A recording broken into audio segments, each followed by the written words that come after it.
જય ગૌ માતા. મારા બધા સબસ્ક્રાઈબરને એક જ રિક્વેસ્ટ છે. આજે આપણા ઘરની નીચે આ બધી ગાયો ઊભી હોય છે. તમે લોકો બધા ગાયોને ખવડાવવા માટે જતા હોય ડેફિનેટલી મને એ તમારો વિશ્વાસ છે. મારું ખાલી અમુક એક મારું રીડિંગ છે અને આ તમને લોકોને રિક્વેસ્ટ છે. અમુક લોકોને ગમશે આ વાત, અમુક લોકોને નહીં ગમે હું જે બોલી રહ્યો છું.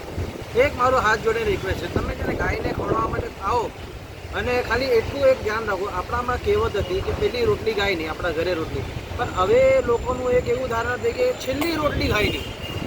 આપણા ઘરમાં બચેલી જે વાસી થયેલી રોટલીઓ એ તમે ઘણા એવું કરે છે કે ગાયોને આવીને ખવડાવે છે. એનાથી તમને એવું લાગે છે કે આપણે જેને ગાયનું ભલું કરીએ છીએ, પણ તમે એકચ્યુઅલમાં એ નથી ભલું કરી રહ્યા. એના વજહથી ગાયને ઇનડાઇજેશન થાય છે, ગાયની તબિયત ખરાબ થાય છે. તો તમે ખવડાવો, ફ્રેશ ફ્રૂટ ખવડાવો, ફ્રેશ વસ્તુ ખવડાવો, તમે વેજીટેબલ્સ ખવડાવો, ફ્રેશ ખવડાવો. તમે જે ઘરનું બચેલું જે વાસી રોટલીઓ, ઘણા લોકો તો વાસી ઘરના બચેલા પાવ ખવડાવી દે છે. પાવ ખાવાથી ગાયોનું પેટ ફૂલી જાય છે, એમાં ગેસ થાય છે, તો ડાયજેશનમાં ઇસ્યુ થાય છે. નહીં પણ આવા વાતાવરણમાં જ્યારે આપણને પણ ડાયજેશનનો પ્રોબ્લેમ થાય છે, એ લોકોને પણ ડાયજેશનનો પ્રોબ્લેમ થાય. અને બીજી વસ્તુ તમે પોતે વિચારો કે એવી વસ્તુ તમે પોતે ખાવાના છો કે તમારા ઘરના કોઈ વ્યક્તિને તમે ખવડાવવાના છો નહીં, તો પછી શું કામ ગાયને તમે એવી વસ્તુ ખવડાવો છો?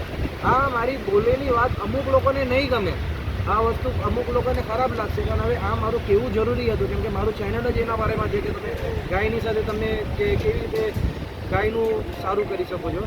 મારું ચેનલ જ એના છે. એટલે મને બોલવામાં મને કંઈ તકલીફ નથી. પણ તમે મને આ વિડીયો છે ને તમે બધાને ફોરવર્ડ કરો પ્લીઝ. બધાને સમજાવો કે તમે છે ને ગાયને વધેલું ઘટેલું એ બધી વસ્તુ નહીં ખવડાવો. તમે આવો, ગાયવાળી હોય છે ત્યાં લાડવા પણ આપે છે, ઘાસ પણ આપે છે. અને તમે ખાવા પણ માંગો તો ચલો ફ્રેશ બનાવેલી રોટલી, એકાદ રોટલી, અને બહુ રોટલીઓ પણ નહીં ખવડાવો, ઘાસ ખવડાવો, લાડવા ખવડાવો. અને શું છે કે ઓલું વાસી થયેલી, ફૂગ લાગેલી, ફૂલી ગયેલા જૂના પાવ ઘરમાં તમારા રાતના પાઉંભાજી બનાવી ગયા, પાઉં બચી ગયા, શું કરવું? તો ગાયને ખવડાવો. ગાય છે, ડસ્ટબિન જોડે છે, ઉકેડો નથી, ગાય છે. તો તમે એને સારી વસ્તુ ખવડાવો. બસ આ મારું એક રિક્વેસ્ટ હતું તમને. Thank you.